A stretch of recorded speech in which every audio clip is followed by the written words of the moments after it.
আসসালামু আলাইকুম।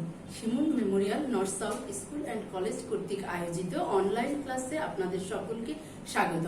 আমি খালেদা আক্তার বিলকিস, আমি আপনাদের নার্সারি শ্রেণীর শিক্ষক। কেমন আছেন বাবুরা? নিশ্চয়ই প্রত্যেকে ভালো আছেন, সুস্থ আছেন এবং বাসায় আছেন। আমরা কি করব? ক্লাস করব, তাই না? আমরা আজকে বাংলা ক্লাস করব, সেই সাথে আমরা একটি ছড়াও করব। প্রতিদিনের মতো আমরা আজকে একটি ছড়া করি। আজকে তাঁতির বাড়ি ছড়াটা করি। সবাই প্রত্যেকে আমার সাথে সাথে করবেন।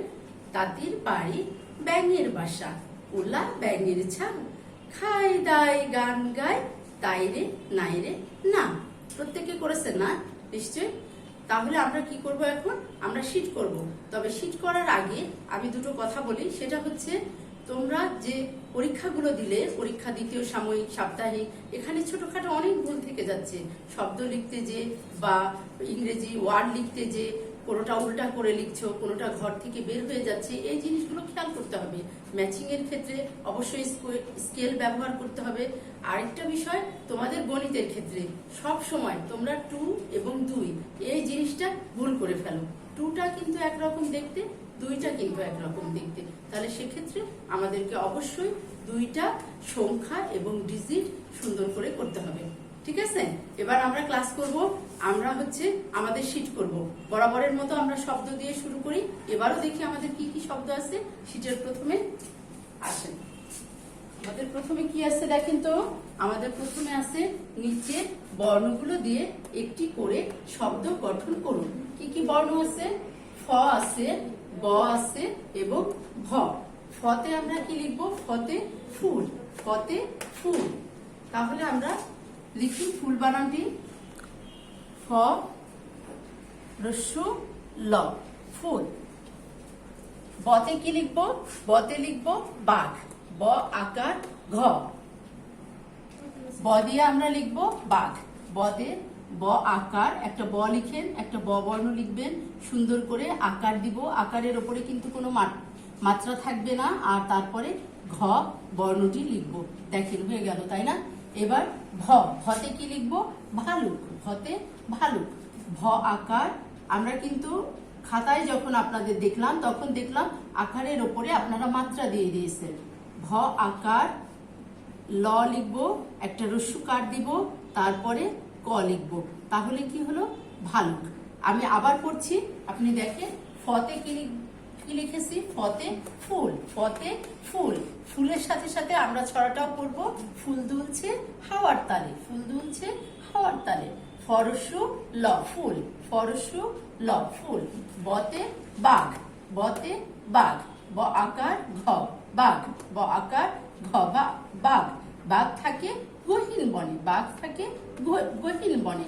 ভতে ভালুক, ভতে ভালুক, ভালুক নাচে আপন মনে, ভালুক নাচে আপন মনে। ভ আকার লয় রস্যু ক, ভালুক। এবার 1 নম্বরটা হয়ে গেল আমাদের। 2 নম্বরে কি লিখবো? পরের লাইন, পরের লাইন লিখুন। পরের লাইন কি আছে? প্রথমটা ত, থ, দ, ধ, দন্ত ন। দন্ত নয়ের পরেরটা কি হবে? প হবে। প্রত্যেকটি বর্ণের নিচে আমরা একটি করে করে লিখব প এবং ফাঁকা ফাঁকা করে লিখব। ফ, তারপরে কি হবে? ব, ভ, তারপরে ম। আপনারা দেখেন, লক্ষ্য করেন একটু, প্রত্যেকটি বর্ণের নিচে নিচে একটি করে বর্ণ লিখেছি এবং একটু ফাঁকা ফাঁকা করে লিখেছি। আপনারা কি করেন? অল্প একটু জায়গার মধ্যে সবগুলো লিখে দেন, সেটা করা যাবে না। 3 নম্বরে আমাদের কি আছে শীটে? ছবি চিনে নিচে ফাঁকা ঘরে সঠিক শব্দ লিখুন। আপনারা কিন্তু প্রত্যেকে আমার সাথে সাথে করবেন এবং শীটটি দেখবেন ভালো করে। প্রথমে কি আছে? এটা ধনুকের ছবি। দেখেন আপনারা, ছবিটাকে চিনতে হবে প্রথমে। ধনুক, ধনুক হাতে কি আসে? বীর আসে। তাহলে আমরা এখানে কি লিখবো? ধনুক। ধ, ধ দন্ত নয় রস্যু, আর একটা কি হবে? ক, ধনুক।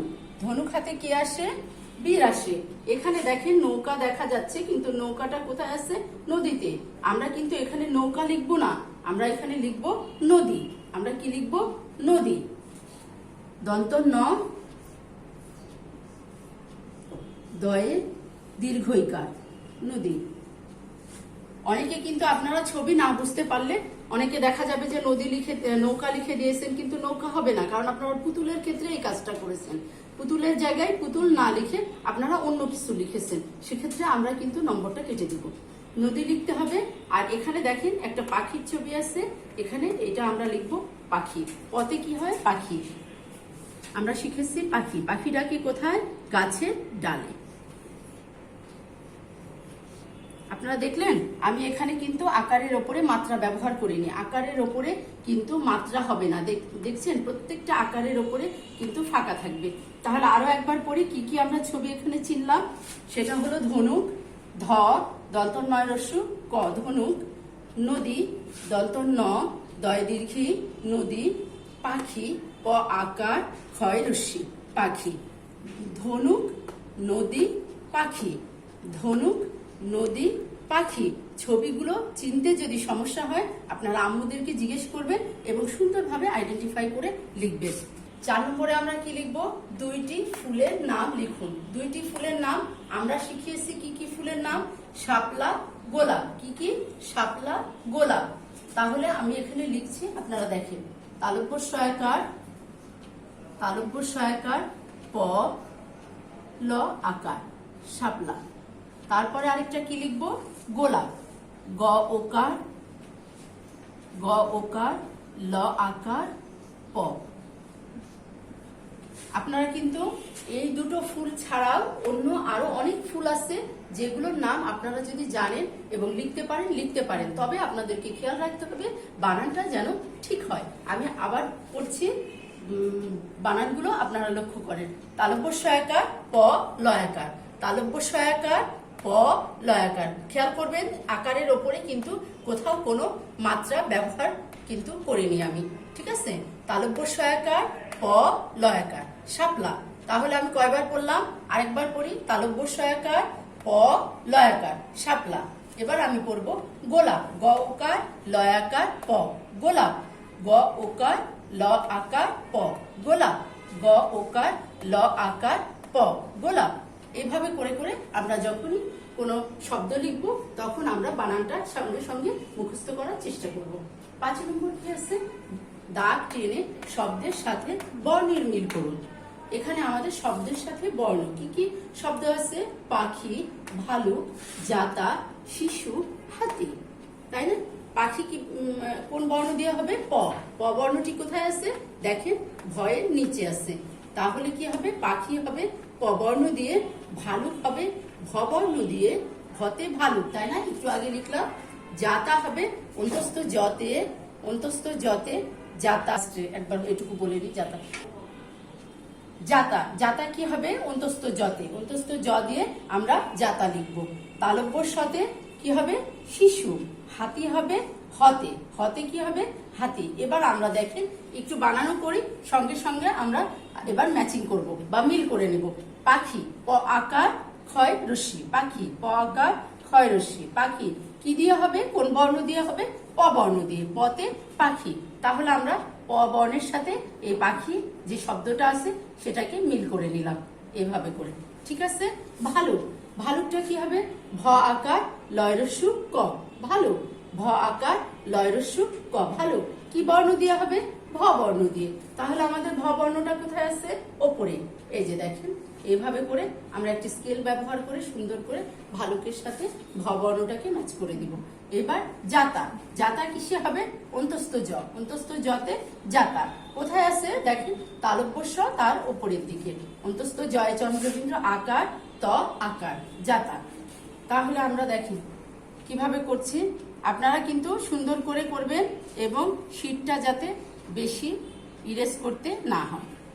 তারপরে আছে শিশু, তালব্যর সাথে শিশু, তালব্য শয় রস্যিকার শি, তালব্য শয়ে রস্যুকার সু, শিশু। তাহলে তালব্য শটা দেখেন নিচের দিকে আছে, একদম নিচের বর্ণটা। তাহলে আমরা এইভাবে করে নিচের বর্ণটাকে মিল করে দিব। হাতি, হতে হাতি, এই যে হ বর্ণটা দেখেন আছে পয়ের নিচে, হতে হ আকার তয় রশ্মি হাতি, হ আকার তয় রশ্মি হাতি। তাহলে এইভাবে করে দেখেন হাতির সাথে আমরা হ বর্ণটাকে এইভাবে করে স্কেল দিয়ে সুন্দর করে মিল করে দিব। আপনারা তাহলে দেখলেন আমাদের যে শব্দ ছিল 5টা, তার সাথে বর্ণের সাথে আমরা কিন্তু মিল করলাম। সেই সাথে 1 থেকে 5 পর্যন্ত, 1 2 3 করে 5 পর্যন্ত আমরা প্রত্যেকটি আইটেম করেছি। এখন আমরা যেটা করব মৌখিক। আমাদের মৌখিকে কি কি আছে আমরা দেখি। মৌখিকে আমাদের আছে 1 নম্বরে আছে নিচে বর্ণগুলো দিয়ে একটি করে শব্দ ও ছড়া বলুন। আমরা শীট করার সময় বলেছি, এখন আরো একবার পড়ব। কি কি আছে? ফ বর্ণ, ব বর্ণ এবং ভ বর্ণ। ফতে কি হবে? ফুল। ফতে কি হবে? ফুল। ফুল দুলছে হাওয়ার তালে। ফুল দুলছে হাওয়ার তালে। আমরা প্রত্যেককে প্রথমে কি করব, আমাদের কাজ হবে বর্ণটা দিয়ে প্রথমে শব্দ বলবো, তারপরে সেই শব্দটা দিয়ে ছড়া বলবো। ঠিক আছে? পরে হলো কি ব। বতে বাঘ। বতে বাঘ। বাঘ থাকে গহীন বনে। বাঘ থাকে গহীন বনে। ভতে ভালুক। ভতে ভালুক। ভালুক নাচে আপন মনে। ভালুক নাচে আপন মনে। এবার আমরা কিন্তু ফ ব ভ দিয়ে যেই ফুল, বাঘ, ভালুক এগুলো কিন্তু বানান করেও পড়েছি। তারপরে আমরা কিন্তু আবার ছড়াটাও পড়লাম। তারপরে দেখেন 2 নম্বরে কি আছে? বানান করে বলুন। বানান করে কি কি আছে? শাপলা আছে, গোলাপ। আমরা যে ফুল দুটোর নাম লিখেছি শীটে, তারই এখানে আমরা বানান করে বলবো। কি বলবো? শাপলা। তালব্য সয়াকার প লয়াকার। শাপলা। তালব্য সয়াকার প লয়াকার। শাপলা। গোলাপ। গ উকার লয়াকার প। গোলাপ। গ উকার লয়াকার প। গোলাপ। আমাদের এই যে শাপলা ফুল কেন আমরা বানান শিখবো তার একটা কথা বলি। সেটা হচ্ছে শাপলা কিন্তু আমাদের কি জাতীয় ফুল। জাতীয় ফুল না? জাতীয় ফুল হলো শাপলা। তাহলে আমরা শাপলাটা বানান শিখবো। দোয়েল যখন হবে, দোয়েল পাখি, জাতীয় জিনিসের যতগুলো আছে যাবতীয় সেই জিনিসগুলো আমরা শেখার চেষ্টা করব, সেই সাথে তার বানানগুলো শেখার চেষ্টা করব। আমরা এগুলো আপনাদের মনে রাখতে হবে সব সময়। আর আরেকটা বিষয় আমি বলি, ছড়া যখনই শিখবো, ছড়ার সাথে সাথে আগামী মঙ্গলবার আমাদের ছড়ার ক্লাস আছে। ছড়া যখনই শিখবো, ছড়ার সাথে সাথে ছড়া থেকে যে প্রশ্ন উত্তরগুলো হয় সেগুলো আমরা শিখে নেব। আপনারা প্রত্যেকটি বাসায় থাকবেন, সুস্থ থাকবেন, নিরাপদে থাকবেন। ধন্যবাদ আপনাদের সকলকে। আসসালামু আলাইকুম।